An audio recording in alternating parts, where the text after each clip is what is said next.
been a little bit busy. But I think having a fake hearing like that and having it in the middle of this very important summit is really a terrible thing. They could have made it 2 days later or next week, and it would have been even better. They would have had more time. But having it during this very important summit is sort of incredible. And he lied a lot, but it was very interesting because he didn't. Go ahead. Thank you, Mr. President. Thank you. I just wanted to clarify, when you talk about what you would be willing to give up all of the sanctions for, Right. Are you still thinking that you want North Korea to give up everything to do complete, verifiable Well, I don't want to say denuclearization that to before you. you lift Yeah. sanctions? Yeah, it's a good question. I don't want to say that to you because I don't want to put myself in that position from the standpoint of negotiation. But, you know, we want a lot to be given up, and we're giving up. And we'll have to, you know, we'll be helping them along economically, us and many other countries are going to be helping. They're going to be in there. They're prepared to help. I can tell you Japan, South Korea, I think China, so many. And speaking of China, we're very well on our way to doing something special, but we'll see. I mean, I am always prepared to walk. I'm never afraid to walk from a deal. And I would do that with China, too, if it didn't work out.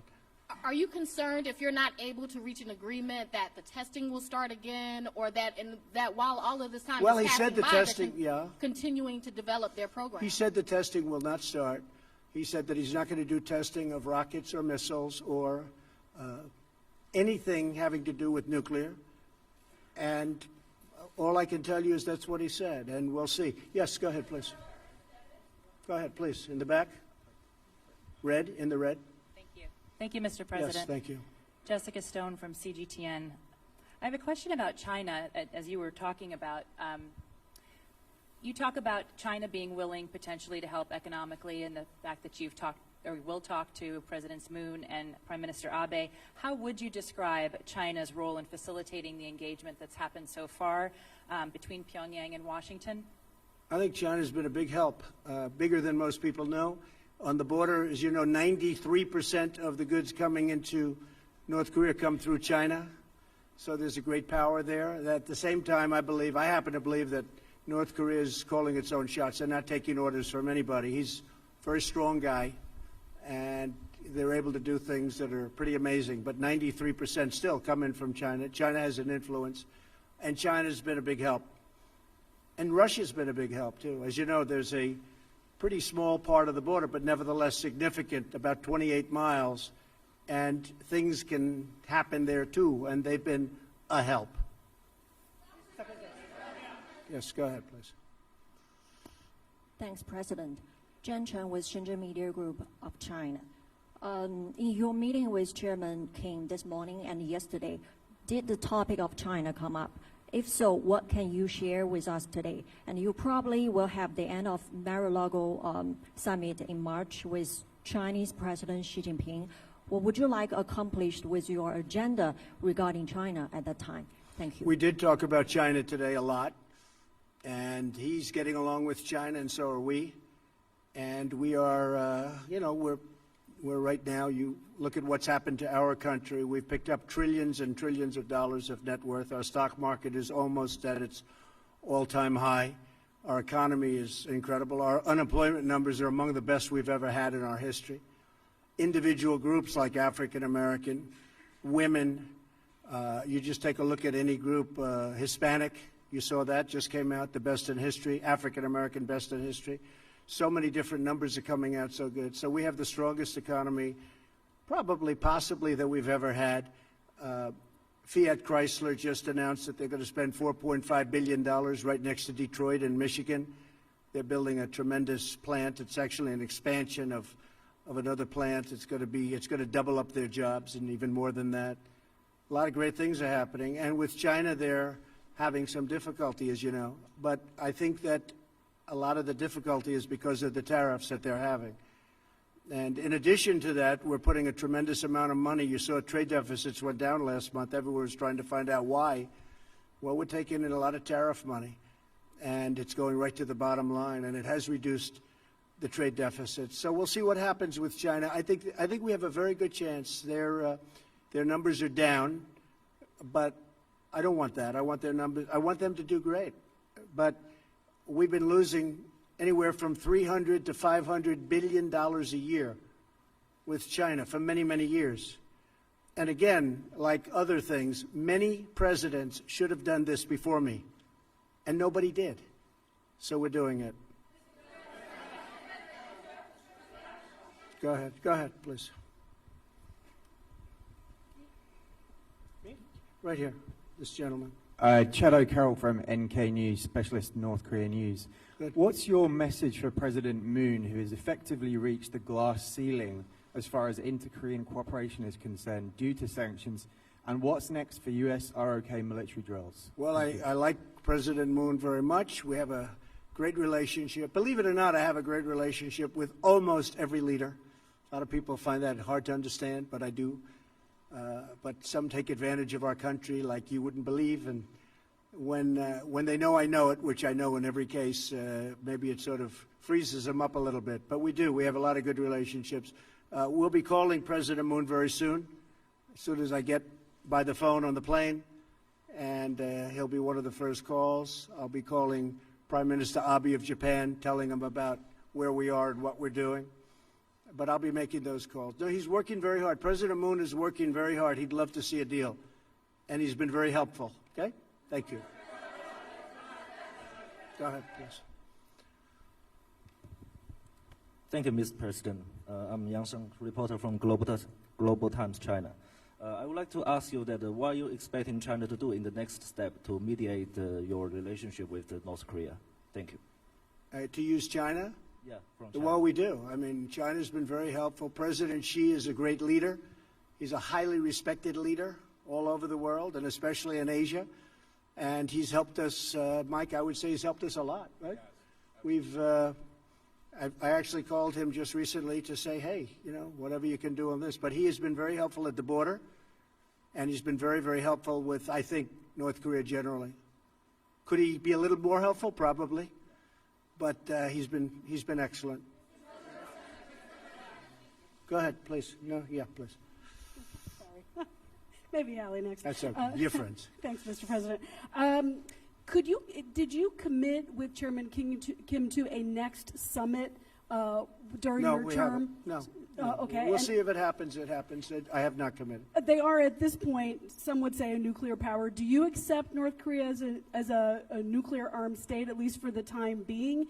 And are you thinking about reimposing the military exercises with South Korea, or will you keep in a freeze? Well, you know, the freeze? military exercises, I gave that up quite a while ago because it costs us $100 million every time we do it. We fly these massive bombers in from Guam, and when I first started, a certain general said, oh, yes, sir, we fly them in from Guam. It's right next door. Well, right next door is 7 hours away.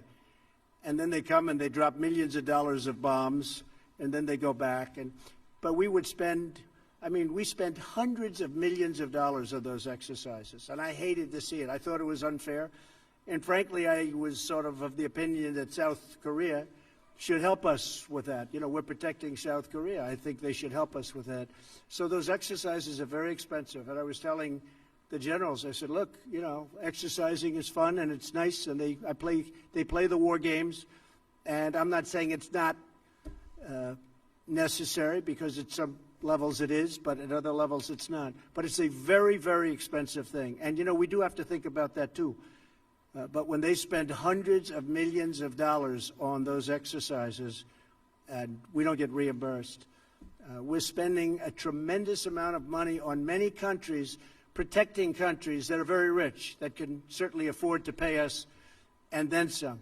And those countries, by the way, and those countries know that it's not right, but nobody's ever asked them before, but I've asked them, and we're gaining a lot of money. We picked up over $100 billion just in NATO over the last 2 years. $100 billion more has come in. And we're doing that with a lot of countries. You'll be seeing that a lot. Yes, sir, please. Yeah, 1 second, please. Yes, thank you, Mr. President. You have a personal relationship, and I believe Vice President Pence does, with the family of Otto Warmbier. I'm wondering, you've talked about this week's about Kim Jong-un being my friend. You called him on Twitter. You said you have a great relationship. Have you in Singapore or here confronted Kim Jong-un about Otto Warmbier's death? I have. Asked him to take responsibility. yeah. And what did he say to you? And why do you call him your friend? I have, and I have talked about it, and I really don't think it was in his interest at all. I know the Warmbier family very well. I think they're an incredible family. What happened is horrible. I really believe something very bad happened to him, and I don't think that the top leadership knew about it. And when they had to send him home, by the way, I got the prisoners back, I got the hostages back, and Otto was one of the hostages, but Otto came back in shape that was not even to be talked about. I thought it was horrible. Now, the others came back extremely healthy, but Otto came back in a condition that was just terrible. And I did speak about it, and I don't believe that he would have allowed that to happen. It just wasn't to his advantage to allow that to happen. Those prisons are rough. They're rough places, and bad things happened. But I really don't believe that he was. I don't believe he knew about it. Did he say? Did he tell you that he did not? Did Kim Jong-un tell you? He felt badly about it. I he did speak to him. He felt very badly. But he knew the case very well, but he knew it later. And you know, you got a lot of people. A big country, a lot of people, and in those prisons and those camps, you have a lot of people, and some really bad things happened to Otto. Some really, really bad things. Why are you willing But to call he tells me that he didn't know about it, and I will take him at his word. And- Yes, ma'am. Go ahead, please. Please go ahead in the back. No, in the back, behind you. Thank you. Mr. President, Schwarzman Valentina, Sputnik News Agency. Have you discussed the issue of possible inspections to North Korea nuclear sites during your negotiations? You're going to have to speak a little louder. And Where are you from? Where are you from? Russia, Sputnik News Agency. Okay. Have you discussed the issue of possible inspections to North Korea's nuclear sites during your talks with the chairman? Why don't you answer that, Mike? No? I can't. Good. Inspections I was to worried nuclear about my- sites. International inspections. inspections, yes. Inspections on North Korea? Yeah, inspections we'd be able, to the yeah. nuclear We'd be able to sites. do that very easily. We have that set up, so we would be able to do that very easily. The inspections on North Korea will take place, and if we do something with them, we have a schedule set up that is very good. We know things that, as David was asking about certain places and certain sites, there are sites that people don't know about that we know about. We would be able to do inspections, we think, very, very successfully. Yes, ma'am, please, please. Yes, go ahead, please. Yes.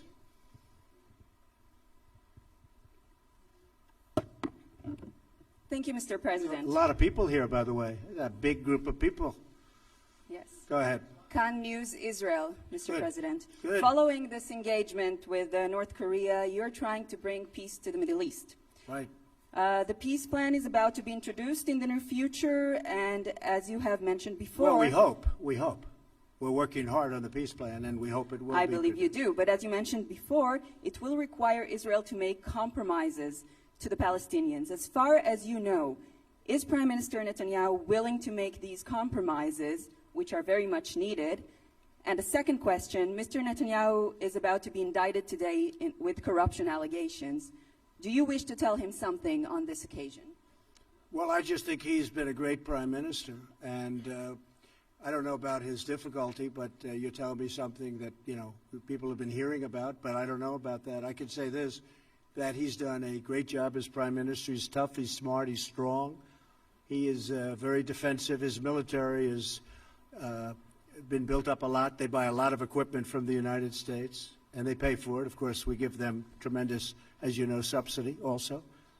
$4 billion is a lot each year, but they've been very, very good. They've been incredible, actually, in many ways. But there is a chance for peace between Israel and the Palestinians. And, you know, it's interesting. All my life, I've heard that the toughest of all deals, when they talk about tough deals, we all like deals, but the toughest of all deals would be peace between Israel and the Palestinians.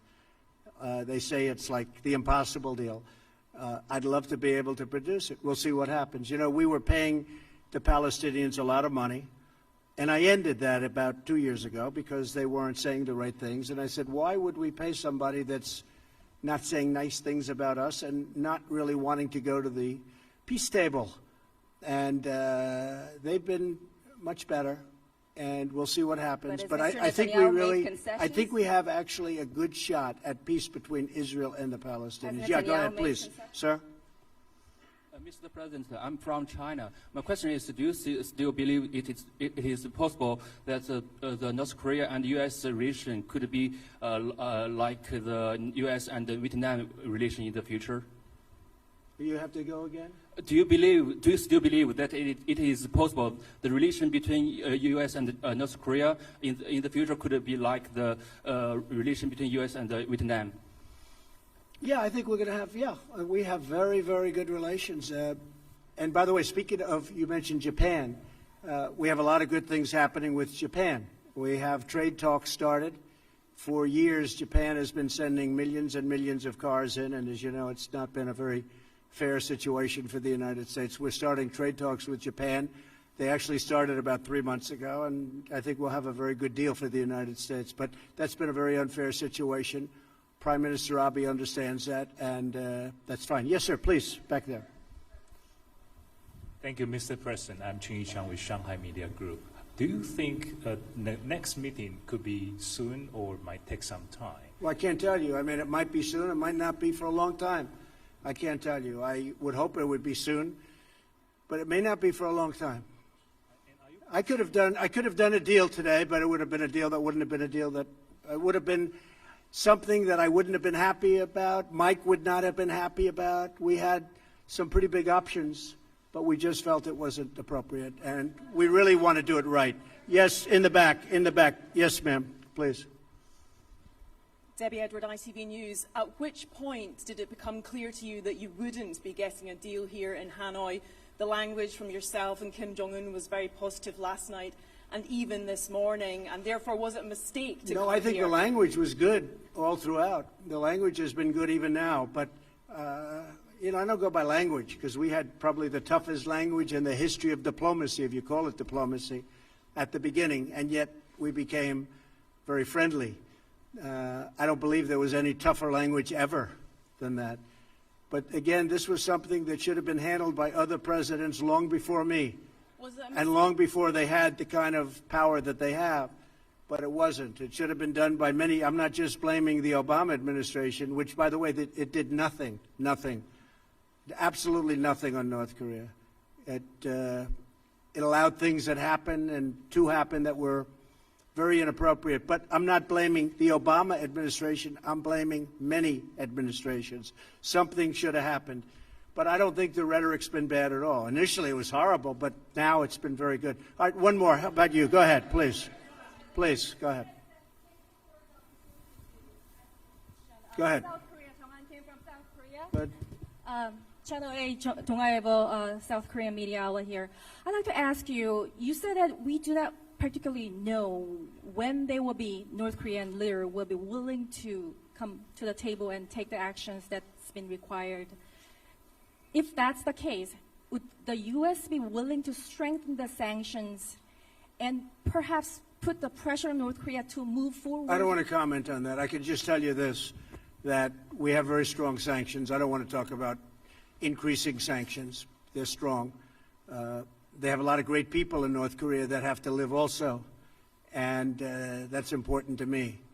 And I would say this, my whole attitude changed a lot because I got to know, as you know, Chairman Kim very well, and they have a point of view also. So I don't want to really talk about that. I just think that hopefully for the sake of South Korea, for the sake of Japan, and frankly for the sake of China, I was talking to President Xi, who really is a man that gets the respect of a lot of people.